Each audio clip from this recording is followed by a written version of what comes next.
देखो बच्चों, हेडिंग क्या है? मैक्सवेल का विद्युत चुंबकीय तरंग सिद्धांत। इसमें इन्होंने बताया है कि जब कोई आवेशित कंडेंसर, चार्ज कंडेंसर किसी कॉइल के साथ जोड़ते हैं, किसके साथ? तो संधारित्र से आवेश कुंडली में जाने लगता है, कुंडली में प्रेरित धारा उसे वापस भेजने लगती है और सर्किट में वैद्युत दोलन उत्पन्न हो जाते हैं। क्या होते हैं? तो इस सर्किट में जो ऊर्जा होती है वह तरंगों के रूप में निकलती है। वही तरंगें क्या कहलाएंगी? विद्युत चुंबकीय तरंगें।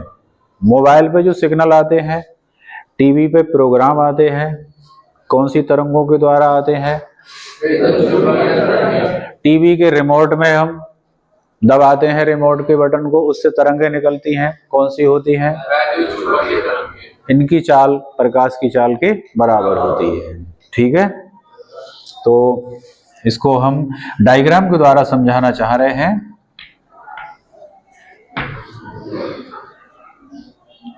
एक कंडेंसर को मैंने एक कॉइल से जोड़ा। ये कॉइल क्या कहलाएगी? प्रेरक। क्या कहलाएगी? और ये बच्चों संधारित्र है। क्या है ये? संधारित्र। और ये चार्ज है, इस पर आवेश है। ये प्लेट प्लस की है, ये। तो जिस तरह से भरे बर्तन को, एक पानी से भरे बर्तन को पाइप के द्वारा खाली बर्तन से जोड़ दो तो पानी भरे बर्तन से खाली बर्तन में जाने लगेगा। ऐसे ही जब तक दोनों में वाटर लेवल बराबर ना हो जाएगा, ऐसे ही कंडेंसर का आवेश किस में जाने लगेगा? कुंडली में।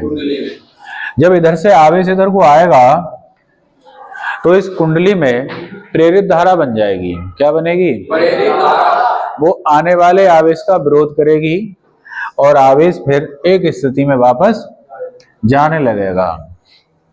जब जाएगा फिर उसके जाने का विरोध करेगी और फिर वो वापस इधर को आने लगेगा। यही प्रोसेस इसमें चलता रहेगा और इसमें आवेश सर्किट में घूमने लगता है। तो इसको कहते हैं वैद्युत दोलन। क्या कहते हैं? तो लिखो बच्चों इसकी डेफिनेशन। इन्होंने क्या बताया है तरंग सिद्धांत? बोलो,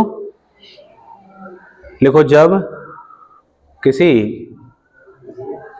विद्युत परिपथ में ब्रैकेट में लिखना LC। इस सर्किट में क्या क्या लगा है? L और C। किसी विद्युत परिपथ में ब्रैकेट में क्या लिखोगे? LC। धारा उच्च आवृत्ति से बदलती है। उच्च आवृत्ति से बदलती है तो उस परिपथ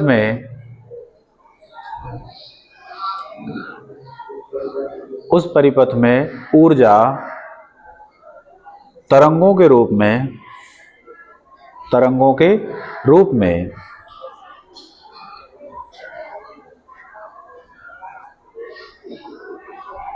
उत्पन्न होती है। इन तरंगों को विद्युत चुंबकीय तरंग कहते हैं। इन तरंगों को विद्युत चुंबकीय तरंग कहते हैं। ठीक, एग्जाम्पल डालेंगे।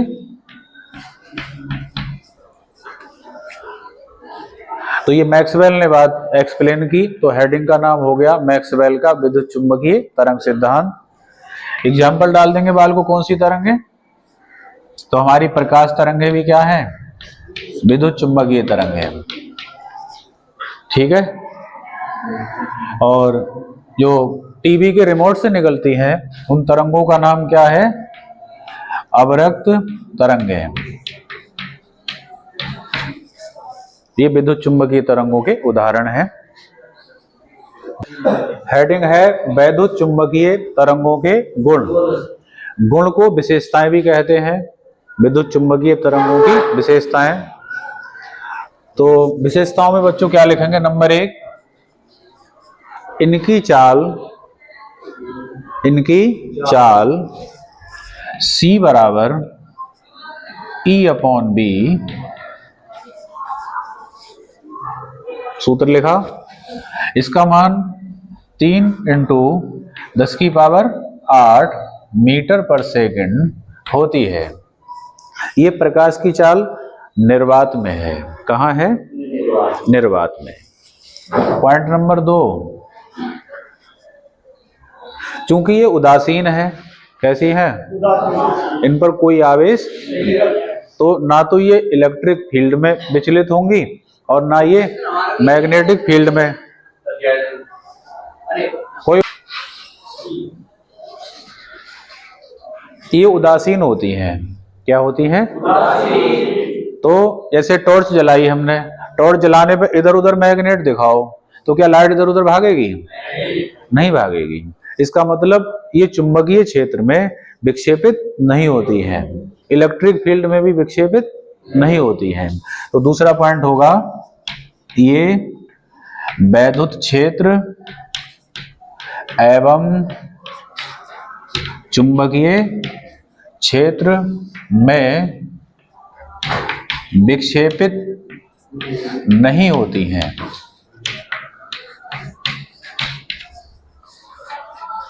पॉइंट नंबर 3,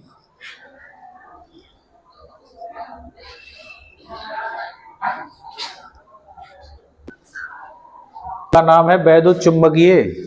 तो इसमें एक इलेक्ट्रिक वेक्टर होगा और एक मैग्नेटिक वेक्टर होगा, एक वैद्युत वेक्टर और एक चुंबकीय वेक्टर। तो वैद्युत वेक्टर कब होगा? जब ये कंडेंसर पे आवेश होगा। चुंबकीय क्षेत्र के रूप में कब बदलेगा? जब आवेश कुंडली में आ जाएगा। जब तक संधारित्र पे आवेश रहेगा, किस रूप में रहेगा? वैद्युत क्षेत्र। और जब वो आवेश कुंडली में आएगा तो किस रूप में बदल जाएगा? चुंबकीय क्षेत्र में।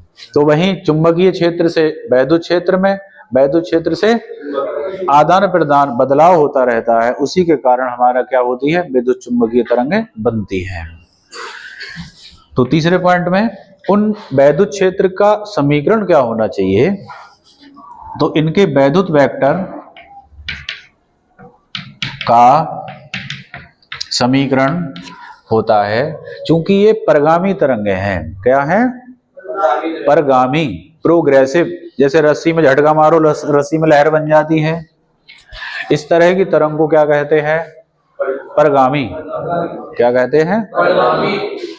तो परगामी तरंग, ये विद्युत चुंबकीय तरंग भी हमारी क्या है? परगामी। तो इसकी इक्वेशन किस रूप की होती है? E E0 sin ωt minus kx।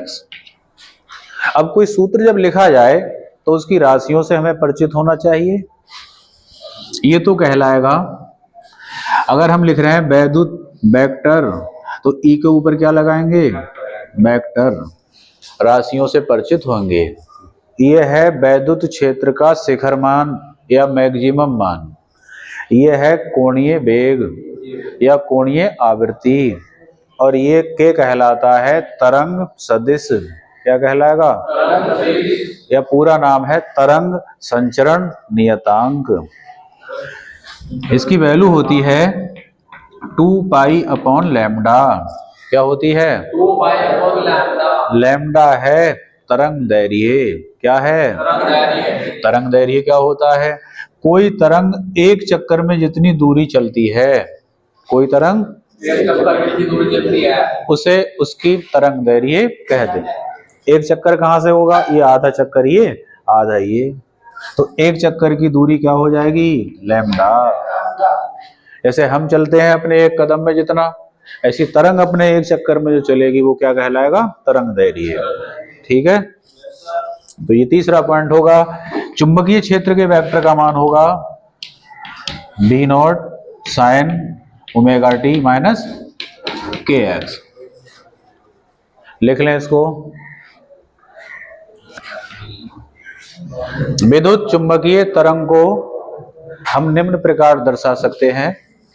ये है इलेक्ट्रिक वेक्टर और ये है मैग्नेटिक वेक्टर और ये तरंग के चलने की दिशा है। ये क्या है? तरंग। ठीक है। तरंग इन दोनों वेक्टरों के लंबवत चलती है। लंबवत चलेगी तो ये तरंग किस प्रकृति की होगी? अनुप्रस्थ प्रकृति की होगी। कैसी होगी? अगर विकल्प क्वेश्चन आ जाए कि विद्युत चुंबकीय तरंग का प्रकाशीय वेक्टर इनमें से कौन सा भाग होता है? ये बल्ब जल रहा है, बल्ब दिखाओ, ये बल्ब जल रहा है, इसमें से प्रकाश निकल रहा है, तो ये भी प्रकाश भी एक विद्युत चुंबकीय तरंग का ही भाग है। तो इसमें ये प्रकाश निकला तो इनमें से कौन से वेक्टर का मान है वो, ये पूछा जाए तो प्रकाश का संबंध किससे है? ई वेक्टर से है। किससे है? हाँ, वैद्युत वेक्टर को हम प्रकाशीय वेक्टर भी कहते हैं। चित्र बना दो। ये निर्वात में विद्युत चुंबकीय तरंगों का वैद्युत ऊर्जा घनत्व, क्या चीज? वैद्युत ऊर्जा घनत्व। ऊर्जा घनत्व से तात्पर्य है एकांक आयतन में संचित ऊर्जा। एकांक आयतन में संचित ऊर्जा, उसे क्या कहेंगे? वैद्युत ऊर्जा घनत्व। UE equal to 1/2 epsilon naught E square, ये होता है। ठीक है। चुंबकीय ऊर्जा घनत्व इसे लिखेंगे UM, small UM 1/2 D square upon mu naught. इनके यूनिट क्या होंगे? मात्रक क्या होंगे? मात्रक होगा जूल प्रति मीटर क्यूब, जूल प्रति मीटर क्यूब। लिख दो।